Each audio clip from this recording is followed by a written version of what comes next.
G'day, g'day, g'day. Mathematical KM, Keith Malumbi. Remember their initials, not a title. Like and subscribe.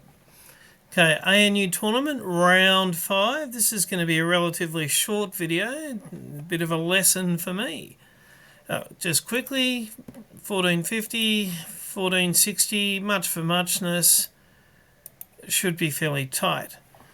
Now, I'm just going to race through, those of you who've been watching my hippo videos, pretty much thick-skinned hippo is achieved nearly every time. There it is there. And it's at this point in time your hippopotamus player needs to work out which plan out of, and let's not forget the knights dancing, these 8 is the way to go forwards. It's not so much lines of exact moves, it's just the ideas. When it's a 2-pawn centre, without a pawn being here, I might add, you look at these 2 pawns and work out which one is most highly defended and which one's got less defence. We've already got a bishop on each of them, and you go after the weaker one which doesn't have a major piece directly behind it. Sorry folks, not trying to give you a hippo lecture here. These moves, you wouldn't play it over here, and Keith, you wouldn't play it over here, but we'll get back to that. Tend to only be played if you're getting tempo with a bishop, and if you do play it, you then normally follow in behind with a knight, and away you go. When there's a weaker one, you want to go that pawn forward. You can't do that if there's a bishop on the e-pawn. You can't do the f-pawn flank move. And in this case, we do have a bishop on the d-pawn. That means that the c-pawn flank move is out because you'll just lose that d-pawn. That's against the 2-pawn centre without a pawn being there. There's different deals when you've got 3 pawns on the queen side, big centre, and a different set of couple of ideas not going to go into when you've got a 3-pawn centre on the king side. Now, and that's pretty much, I haven't mentioned these 2 guys, these moves. Nearly never use them. But, and it was after this game that I went back, and these are 2 screenshots from the hippopotamus course, Solomon Riddell, the chess giant. And there's, I think, 4 examples in this chapter on don't forget about those centre pawns. The one thing that's consistent in all of the breather moments when it's time to use a centre pawn, works even better when there's a bishop to go after, but even when it's not, is when you've got a pawn on c3. So it's some sort of a hybrid. It's not a 2-pawn centre and it's not a 3-pawn on the queen side either. This is the time to use the centre pawns. Taking all this, your valuable time, dear watcher, just to show you, the first step was a doozy, as we will see. Normally the hippo's a little forgiving with the plans, but I mean, for example, the c-pawn push right now would be totally losing, even more than what I did. And what's the computer telling us is the best move, given that we've got that, oh look, e5, threatening the bishop, and it goes into the rest of those lines in the course. I've really got to ingest the whole centre pawn stuff. Going back to Solomon Riddell, the chess giant's hippopotamus course, well and truly recommend it. I'll probably put a link in the description. Okay, so that was best. That's just putting off the decision, the castling, and then it will, you can see e5 gets recommended on the next move. So essentially the second best line is also wanting the e5 pawn push. Knight c6, when you can't go knight over here if they push, which normally you would do that one to then threaten the bishop that's in there. I'd need to have a look through there, but it's far and away the third best choice. It's the first step is a doozy. With the hippo, there's a few tips and tricks in the move orders to achieve, and if you've been watching my videos, you do it in a certain way to get to this thick-skinned hippo, the setup that you see with black right now. And then there's ways of thinking through which of those 8 pass forward.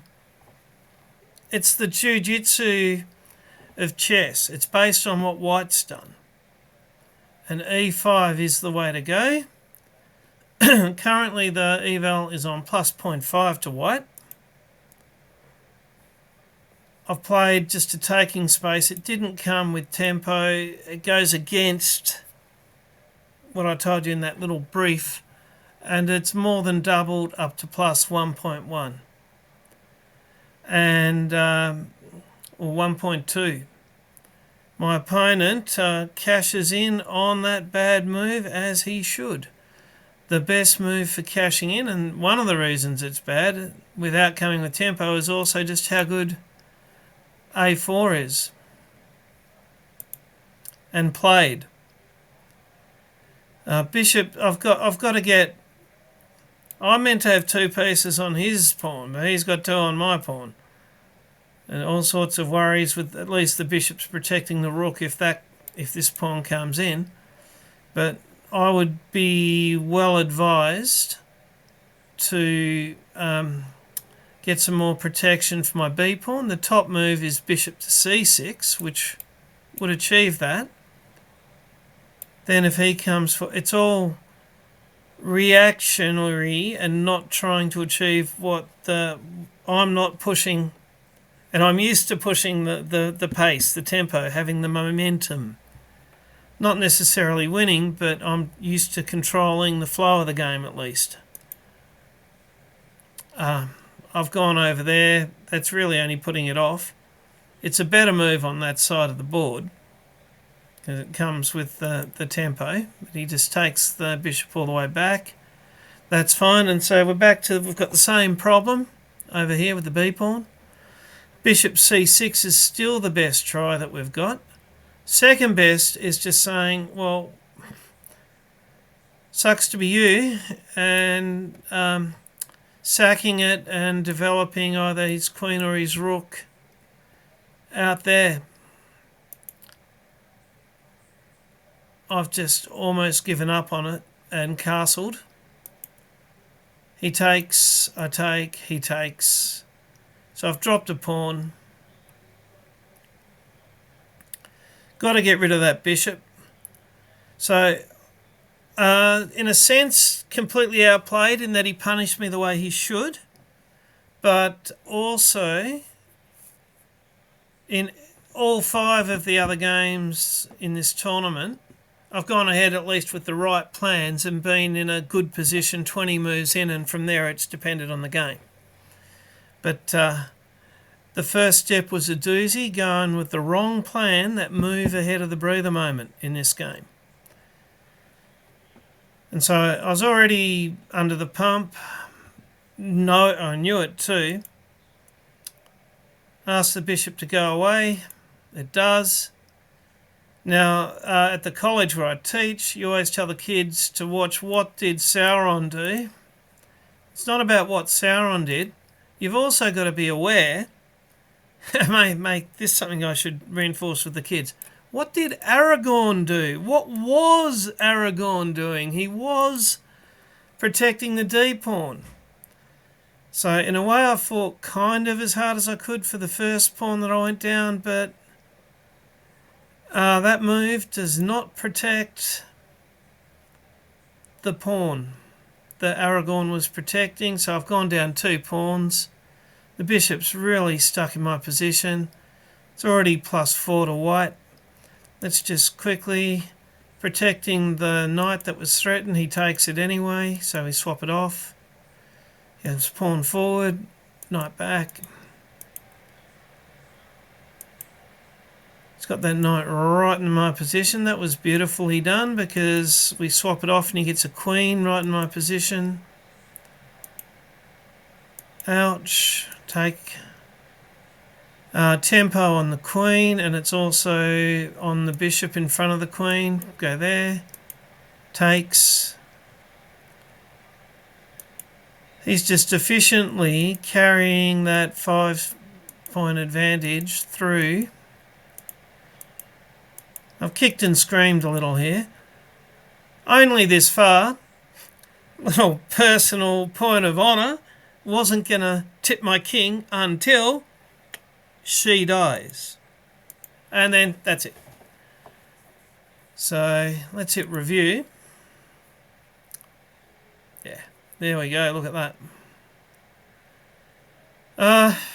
Would you 82.5? Feels a bit high for what I did. But the first 10 moves, setting up the opening, well, that was done correctly, perfectly. And the first step was a doozy, and there was that one other misstep, but nothing even called a blunder. But opening accuracy 92.3. Oh, this is the only game, 93.4 of the 6, the only game where my opponent got a higher opening accuracy, and by not much, and we're both in the 90s.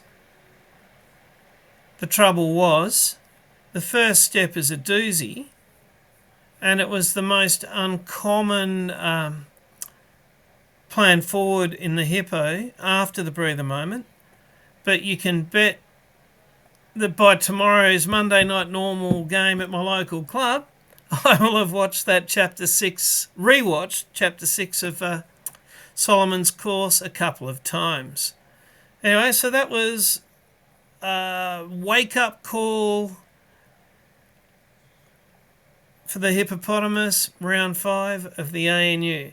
And well played to my opponent for very clinically putting away the mistake that was made on the first move after the breather moment. Right, like and subscribe. Bye for now.